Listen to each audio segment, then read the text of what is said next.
Ale fajny dzień, aż mogę sobie pospać. Longerman! Jaki fajny rower, chyba je rozwalę. Co tu się dzieje? A co cię to?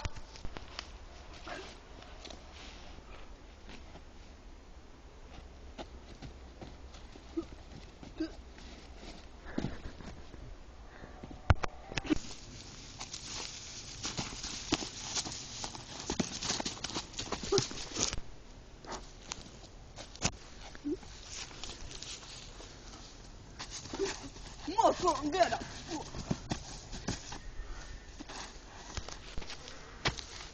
To koniec. Masz poprawić ten rower. Dobra, dobra.